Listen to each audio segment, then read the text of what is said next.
Hello दोस्तों, this is Abhijit और आज की वीडियो में हम एएलपी के पूरे सफ़र को देखने वाले हैं। दोस्तों, 2024 में एएलपी की रेलवे की यह फर्स्ट वैकेंसी थी जो कि एएलपी की ही थी, CEN 01/2024 की। ठीक है, तो हम लोग का प्रॉपर फॉर्म वगैरह फिलअप होता है और बहुत दिनों बाद CBT 1 की एग्ज़ाम शेड्यूल की जाती है। एग्ज़ाम जो है 28 तारीख 11वां महीना 2024 को शेड्यूल होता है। उसके बाद जो है कुछ दिनों के बाद लगभग 1.5 से 2 महीने के बाद हम सबका रिजल्ट आता है दोस्तों, स्कोर कार्ड जिसमें हमारा जो मार्क्स था, रॉ मार्क्स 44 होता है, जिसमें राइट जो होता है 46 होता है आउट ऑफ 75 और रॉन्ग 6 होता है और हमारा रॉ मार्क्स 44.02 बनता है। उसके कुछ दिनों बाद जो होता है लगभग 1-2 महीना 1.5 से 2 महीना के बाद CBT 2 के लिए एग्ज़ाम डेट आते हैं। उसके बाद एडमिट कार्ड आने के बाद हम सब एग्ज़ाम देने के लिए पहुंचते हैं अपने अपने सेंटर पर। बहुत सारे कैंडिडेट का सेंटर बहुत दूर दूर भी दे दिया था, क्योंकि हम बिहार से थे तो मेरा सेंटर जो था पटना में ही दिया था। तो चलो हमने पटना में एग्ज़ाम देने के लिए गया, बट वहाँ पर एग्ज़ाम देने के बाद क्या हुआ, बहुत सारे कैंडिडेट को बैठा दिया गया। बहुत समय तक बैठाने के बाद नाश्ता वगैरह कराया गया और उसके बाद बोला कि आप लोग का एग्ज़ाम जो है कैंसिल कर दिया गया है। और जो होने वाला सेकेंड शिफ्ट का एग्ज़ाम था, जो कि हम लोग का एग्ज़ाम था सेकेंड शिफ्ट में, वो भी एग्ज़ाम को कैंसिल कर दिया गया है और इस एग्ज़ाम को फिर से रीशेड्यूल किया जाएगा, ऐसा वहाँ पर जो एम्प्लॉय होते हैं वो बोलते हैं। ठीक है, हम लोग वहाँ से एग्ज़ाम सेंटर से फिर मूव कर जाते हैं अपने अपने घर के लिए। ठीक है, उसके बाद क्या होता है, कुछ दिनों के बाद फिर से एग्ज़ाम का जो डेट होता है उस डेट को रीशेड्यूल किया जाता है। वो डेट होता है 2 मई 2025। हम सब एग्ज़ाम इस दिन देते हैं। उसके बाद देने के बाद जो है इसमें हमारा जो क्वेश्चन होता है आउट ऑफ 100 75 राइट होता है इतना हम 75 अटेम्प्ट करते हैं, जबकि हमने यहाँ पर 78 अटेम्प्ट किया था।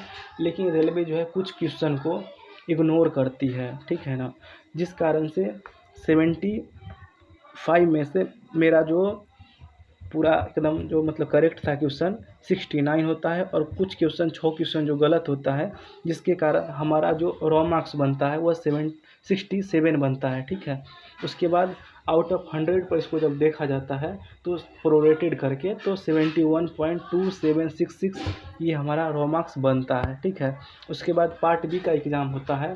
पार्ट बी का एग्ज़ाम 75 नंबर का होता है, जिसमें हमने 45 क्वेश्चन को अटेम्प्ट किया था। ओके, और रेलवे 3 क्वेश्चन को इग्नोर मारती है, जिसमें 72 क्वेश्चन को वैलिड मानती है। ठीक है, और भाई यहाँ पर क्या होता है, हमारा जो है 37 क्वेश्चन बिल्कुल राइट होता है और 8 क्वेश्चन रॉन्ग होता है, जिस कारण से हमारा मार्क्स 34.333 बनता है। ठीक है, लेकिन चूंकि रेलवे ने 3 क्वेश्चन को इग्नोर की थी, इसी कारण से हमारा प्रोरेटेड मार्क्स जो हो जाता है बढ़ के 35.7638 मार्क्स हो जाता है। ठीक है ना, और इस एग्ज़ाम को हम क्वालिफाई कर जाते हैं एंड शॉर्टलिस्टेड हो जाते हैं फॉर CBAT के लिए। ठीक है, उसके बाद क्या होता है, कुछ दिनों के बाद हमारा CBAT एग्ज़ाम भी शेड्यूल किया जाता है दोस्त। CBAT एग्ज़ाम शेड्यूल करने के बाद इसमें 5 बैटरियाँ होती है, हम पूरे पाँचों बैटरी में क्वालिफाई कर जाते हैं और इस तरह से हमारा जो मार्क्स होता है यहाँ पर 20.03 मार्क्स बनता है और हम यहाँ पर ही सूटेबल हो जाते हैं, क्वालिफाई कर जाते हैं। लेकिन दोस्त शॉर्ट लिस्टेड फॉर DB तो नहीं, हम DB के लिए बिल्कुल भी शॉर्ट लिस्टेड नहीं है। उसके बाद क्या होता है दोस्त, यही है ना कि अब बात आता है कि आखिर इतना ज़्यादा कट ऑफ गया तो गया कैसे, जबकि पिछले बार जो है दोस्त नॉर्मलाइज भी हुआ था। ठीक है ना, फिर भी लगभग सारे जोन का कट ऑफ जो है 70 के अप्रोक्सी मैक्सिमम गया था, मतलब UR का। ठीक है ना, 70 के आसपास मैक्सिमम UR का गया था, उसके नीचे ही सारा का सारा पैक हो गया था। बट इस बार जबकि नॉर्मलाइजेशन भी नहीं था, फिर 80-82 ऐसे क्यों दोस्त, ये एक बड़ा क्वेश्चन उठता है अपने आप में। ठीक है ना, मतलब कुछ समझ में नहीं आ रहा है कि आखिर ऐसा क्यों हुआ। ठीक है ना, रेलवे कोई जवाब दे रही है और ना ही कुछ भी, ठीक है। और एक और यहाँ पर यह है कि भाई मेहनत में हमने भी भाई मेहनत किया था, और हमारे जैसे जितने भी भाई हैं उन सारे ने, जो कोई 1.5 नंबर, कोई 1 नंबर, कोई 2 नंबर, कोई 4 नंबर, कोई 5 नंबर, ऐसे जो छूट गए हैं भाई, उन्होंने भी अपने पूरे 100% को दिया था। तो वही होता है, किसी का छप जाता है तो किसी का भाई छुप जाता है। बट कोई ना भाई, ये चलो ये ज़िंदगी का एक सफ़र है भाई, तो एक्सेप्ट करना पड़ेगा, और करना पड़ेगा तो करते हैं, ठीक है भाई। लेकिन एक सवाल है दोस्त, कि एक भाई है जिन्होंने सीबेट दिया था, तो उनका जो जो टेस्ट नंबर 1 है मेमोरी का हुआ था, उसमें 1 नंबर टी स्कोर बता रहा है। तो क्या 1 नंबर टी स्कोर पॉसिबल है भाई? मतलब कैसे? कुछ समझ से बाहर हो रहा है, ठीक है ना। ये ना RDS को कोई जवाब दे रही है ना रेलवे, मतलब कैसे हुआ आखिर, ठीक है। तो रेलवे पर बहुत सारे क्वेश्चन हैं, बट रेलवे किसी भी क्वेश्चन को क्लियरिफाई नहीं कर रही है, ठीक है।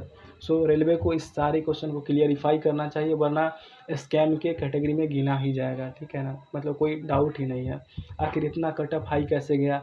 अगर मान कर चलो दोस्त, इतने सारे एग्ज़ाम देने के बाद पार्ट ए अर्थात, नहीं सॉरी, CBT 1 के बाद हम सब दिए हैं एग्ज़ाम CBT 2 में 2 एग्ज़ाम दिए हैं, पार्ट ए और पार्ट बी।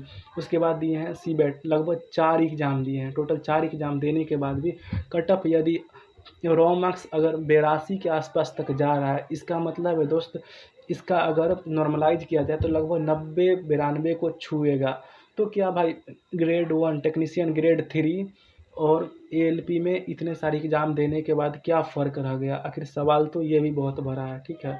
सो वेल दोस्तों, रेलवे को इसका क्लियरिफिकेशन करना चाहिए, अदरवाइज़ रेलवे जो है पूरी तरह से शंका की घेराई में पड़ती है। आप सबका क्या विचार है कमेंट सेक्शन में ज़रूर बताइएगा।